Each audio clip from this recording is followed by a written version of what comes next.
मंत्री काम करत आहेत, काम पूर्ण झाल्यावर हेच टीका करणारे मित्र आम्हाला शाबासकी देतील असा टोला आशिष शेलार यांनी लगावलाय।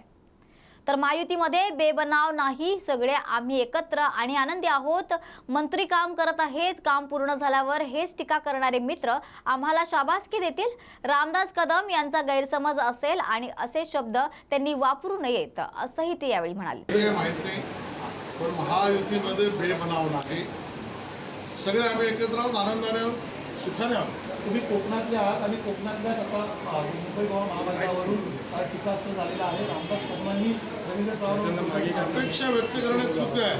चेतन मागे अपेक्षा तर सरकारकडून मंत्र्यांकडून व्यक्त केली जाते। मंत्री काम करतायत, काम पूर्ण झाल्यावर हेच आमचे टीका करणारे मित्र आम्हाला शाबासकी देतील। जनसन्मान यात्रेमध्ये अजित पवारांचं स्वागत करताना काँग्रेसचे आमदार किशन सिंगे दिसले, त्यांचं स्वागत भाजपने अजून खूप महाविकास आघाडीतली लोक त्यांचा पक्ष सोडून महायुतीतल्या विविध पक्षांमध्ये येतील। 15 दिवसातच नवाब मलिक यांना देवेंद्र फडणवीसांनी विरोध केला होता, मात्र आज ही देवेंद्रजींची भूमिका आहे, तीच भाजपची भूमिका, तीच माझी भूमिका। रामदास कदम असं म्हणतात भाजपला राक्षसी बनवण्याची अशा पद्धतीने युती तोडावी, ते त्यांचं स्वतंत्र लढती। रामदासबाईंचा गैरसमज असेल आणि असे शब्द त्यांनी वापरू नये। शब्द जंजाल वापरायला आम्ही कोकणी आहोत, रामदासबाईंचा सन्मान करून त्यांच्या या बोलण्यावर आम्ही आता उत्तर देत नाही।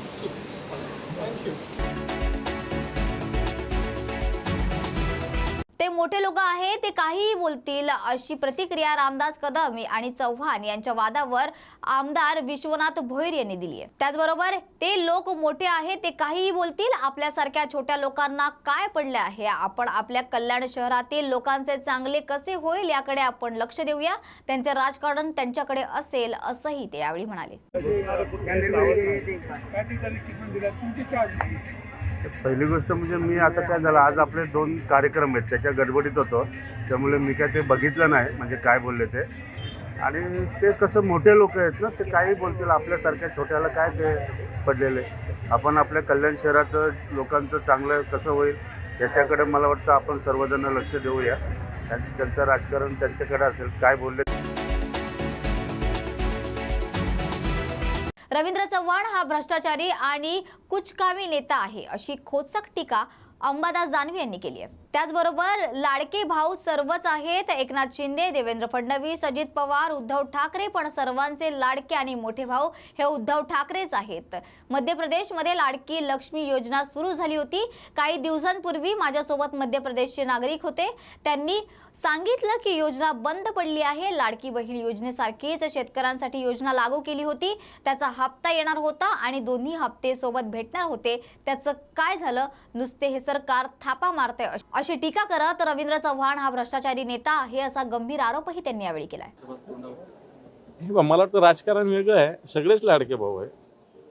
मी आत्ताच बोललो, लाडके भाऊ सगळे उद्धवजी ठाकरे साहेब लाडके भाऊ आहे, एकनाथजी शिंदे लाडके भाऊ आहे, देवेंद्रजी आहे, अजितदादा आहे, पण मोठे लाडके भाऊ हे उद्धवजी ठाकरे साहेब आहेत। बरं, नितीश राणे यांनी अनिल देशमुख आणि संजय राऊत यांच्याबरोबर गौतम भटकरचा एक फोटो दाखवला, शेअर केला आणि ते म्हणले की कुख्यात गुंड असलेला संतोष आंबेकरच्या टोळीचा तो मोठा आहे गौतम भटकर, आणि त्याच्याबरोबर मला असं वाटतं तुम्ही जेवण करता। मला असं वाटतं तुमच्या वडिलांचे सगळे रेकॉर्ड बघा, कोणाकोणाबरोबर फोटो आहे, कोणाकोणाच्या विषयी तुमच्यावर गुन्हे दाखल आहे, कोण कोण लोक तिथून तुमच्या इथून अजून गायब आहे, सापडत नाही, मग बाकी ह्या सगळ्या विषयी बोललं पाहिजे। ते म्हणतात जशी करणी वैशी करणी आता भोगावं लागणार आहे।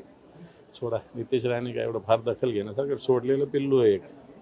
राखी पौर्णिमेच्या निमित्ताने लाडकी बहीण ही योजना, हो, त्याचं एक कॅम्पेनिंग राजकीय दृष्टिकोनातून सुरू झालेलं आहे। महायुतीच्या सगळ्या सभा मेळावे आता फक्त लाडकी बहीण मेळाव्यात कन्वर्ट होत आहेत। मला असं वाटतं शासकीय योजना याचा फायदा घेऊन राजकारण करणं आणि निवडणुकीच्या हेतूनं अशा योजना जनतेच्या समोर असणं। आज मध्य प्रदेशमध्ये लाडली लक्ष्मी योजना आहे।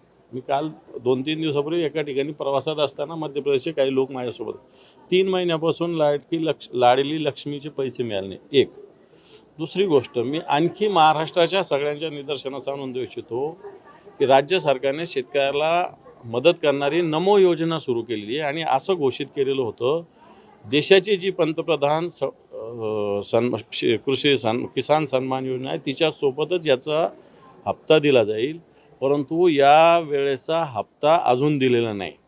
याचाच अर्थ निवडणूक म्हणून तुम्ही या सगळ्या स्टंटबाजी करतात हे जनतेला चांगल्या पद्धतीनं कळतं. शिंदेगड रामदास कदमांनी रवींद्र चव्हाणांवर टीका केलेली आहे की रवींद्र चव्हाण हा कुचकामी माणूस आहे, फडणवीसांनी त्यांचा राजीनामा घ्यावा. 14 वर्ष झाली त्यांनी मुंबई गोवा रस्त्याचा वनवास चालू ठेवला. बिलकुल कुचकामी आणि भ्रष्टाचारी पण आहे असं माझा आरोप आहे. मुंबई गोवा रस्त्याचं नितीन गडकरीनं येऊन 10 वेळेस सांगितलेलं आहे. गणपती आले का रवींद्र चव्हाण नुसतं भेट देतात, खड्डे भरतात, पुन्हा आता मागच्या 4 महिन्यापूर्वी खड्डे भरले, आता पुन्हा खराब झालेले आहे.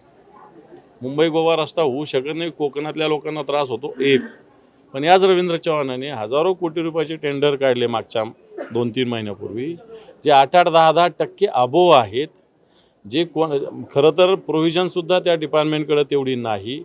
त्याच्यापेक्षा तिप्पट, चौपट, 5पट रकमेचे टेंडर्स काढलेले आणि हे फक्त निवडणूक निधी जमा करण्यासाठी टेंडर काढले. त्याच्यात रवींद्र चव्हाण हे जबाबदार आहे असं माझं स्पष्ट मत आहे. तुमचे सहकारी आमदार आहेत नितीन देशमुख, त्यांनी त्यांच्या मुलामुलींची शाळेमध्ये जी काही फीस भरलेली आहे त्या फीसची सुद्धा माहिती अँटी करप्शन ब्युरोने मागितली. आता हे सगळं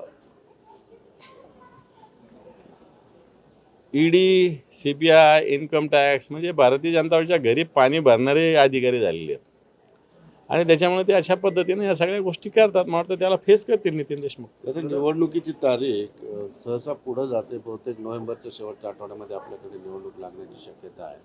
पुढं ढकलली जाते याचं काही कारण आहे? नाही. 26 नोव्हेंबरला इथं नवीन विधानसभा स्थापित झाली पाहिजे आणि मला असं वाटतं निश्चित 26 नोव्हेंबरच्या आधी महाराष्ट्राला नवीन मुख्यमंत्री मिळेल आणि त्या दृष्टीनं निवडणुका होतील. दादा, अशी शक्यता वर्तवली जाते की डिसेंबरमध्ये पण निवडणुका नाही, असं नाही होऊ कारण शकत. मधल्या काळामध्ये जर विधानसभा संपली तर राष्ट्रपती राजवट पण लागू होऊ शकते अशी काही परिस्थिती राष्ट्रपती राजवट विशिष्ट परिस्थितीत लागू करता येते. अशी कोणत्याही परिस्थितीत राष्ट्रपती राजवट लागू नाही करता येणार. त्यांच्या ज्या घरचं राज्य नाही, राज्य घटना बाबासाहेब आंबेडकर आम्ही म्हणतो ना, मग घटना बदलायची याच्यासाठी त्यांना बदलायची. विशिष्ट परिस्थिती असली तर राष्ट्रपती राजवट. महाराष्ट्रामध्ये महाविकास आघाडी महालक्ष्मी योजना आणू इच्छित आहे अशी भावना अरुण सावंत यांनी व्यक्त केली आहे. तर नाना पटोले जे काही वक्तव्य करत आहेत त्या जर तरच्या आहेत. मुख्यमंत्री माझी लाडकी बहीण योजना महाराष्ट्रात प्रचंड यशस्वी झाली आहे. अशीच योजना मागील विधानसभेच्या वेळेत कर्नाटक राज्यात आणली होती, जिचे नाव गृहलक्ष्मी योजना होते. या योजनेचं त्यांनी SC आणि ST समाजाची फसवणूक केली होती. कर्नाटकमध्ये SC आणि ST समाजाच्या 14,730 कोटी रुपये फंड गृहलक्ष्मी योजनेसाठी वळवला होता. तशीच योजना ते महाराष्ट्रात महालक्ष्मी नावाने आणू इच्छित आहेत. परंतु ते जिंकल्यानंतर महाराष्ट्राचे जर महालक्ष्मी योजना महाविकास आघाडी आणू इच्छित असेल तर तो महाराष्ट्रातील SC ST समाजाचा धोका असेल. त्यामुळे या समाजाने आताच सावध व्हावे असं वक्तव्य अरुण सावंत यांनी केलंय. सर, नाना पटोले मुख्यमंत्री माझी लाड़की बहन योजना को टक्कर देने के लिए कर्नाटक की गृह लक्ष्मी योजना को महाराष्ट्र में लाने की तैयारी कर रहे हैं, उसे आप कैसे देखते हैं? पहा, नाना पटोले जे काही वक्तव्य करत आहेत हे जर निवडणुकीत ते जिंकले तर जर तरच्या गोष्टी आहेत. परंतु सत्य काय आहे, मुख्यमंत्री माझी लाडकी बहीण ही योजना सध्या महाराष्ट्रामध्ये प्रचंड यशस्वी झालेली आहे, लोकप्रिय झालेली आहे. अशीच योजना मागील विधानसभेच्या वेळेस कर्नाटक राज्याने त्यांच्या राज्यामध्ये आणली होती, जिचं नाव गृहलक्ष्मी असं होतं. या योजनेमध्ये त्यांनी राज्यातील SC आणि ST समाजाची फसवणूक केली होती.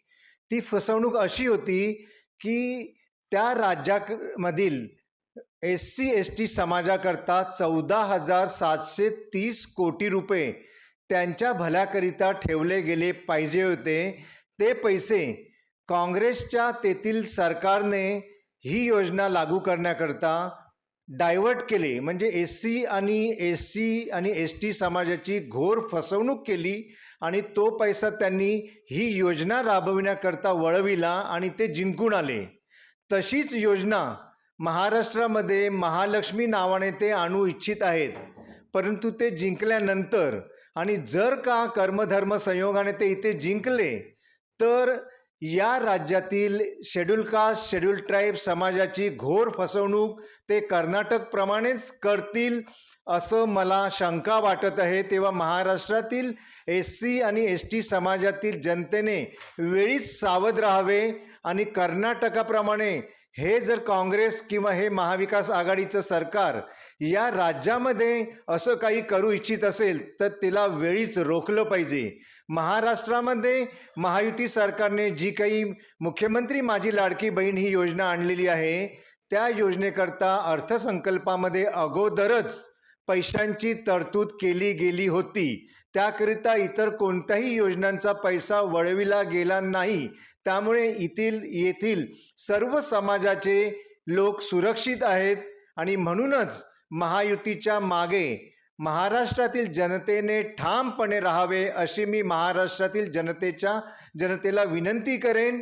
आणखीन हे जे काही खोटारडे महाविकास आघाडी अशा काही अफवा उठवित आहेत त्यांना इथून पळून लावलं पाहिजे. गृहलक्ष्मी याचे काय असर होणार का महाराष्ट्रामध्ये? नाही, गृहलक्ष्मी ही कर्नाटकातील योजना फसवी होती आणि मी काय म्हणालो, तेथील SC आणि ST समाजाची फसवणूक केली काँग्रेस सरकारने. त्यामुळे अशा खोट्या खोट्या बातम्यांना काही अर्थ नाही आहे. इथे महायुती सरकार भक्कम आहे. महायुती सरकारने गेल्या 2 वर्षांमध्ये जी काही अतिशय उत्तम विकासाची कामगिरी या राज्यामध्ये केलेली आहेत, ज्या काही योजना इथे चांगल्या जनतेच्या विकासाकरता आणलेल्या आहेत, त्याचा परिणाम म्हणून महायुती सरकार पुन्हा निवडून येईल आणि भविष्यामध्ये ही योजना पुढील 5 वर्ष व्यवस्थित चालू राहील. या योजनेचे पैसे कधीही बंद होणार नाहीत. एकीकडे महाविकास आघाडी माझी लाडकी बहीण योजनाचे विरोध करतात आणि दुसरीकडे ते गृहलक्ष्मी योजना आणण्याचे प्रयत्न करतात. कसं पाहतात? आता महाविकास आघाडीकडे बोलण्यासारखं आणि महायुतीशी टक्कर देण्यासारखं काहीही उरलेलं नाही आहे. या तीनही पक्षांमध्ये शिवसेना, उबाटा, राष्ट्रवादी काँग्रेस, शरद पवार आणि काँग्रेस या पक्षांमध्ये आपापसामध्ये ऐक्य राहिलेलं नाही आहे. मुख्यमंत्री पदाच्या चेहऱ्यावरून यांच्यामध्ये रोज वाद असतात. आणखीन प्रत्येकजण या रेसमध्ये आहे की मीच मुख्यमंत्री झालो पाहिजे, माझ्याच पक्षाला मुख्यमंत्रीपद मिळालं पाहिजे. परंतु या तिन्ही पक्षांचं हे दिवा स्वप्न ठरणार आहे. कारण मुख्यमंत्री पदाचा चेहरा हा महायुतीकडे आहे आणि महायुतीचे एकनाथ शिंदेजी हेच पुनश्च एकदा जनतेच्या आशीर्वादाने मुख्यमंत्री बनतील असं सध्या तरी चित्र आहे.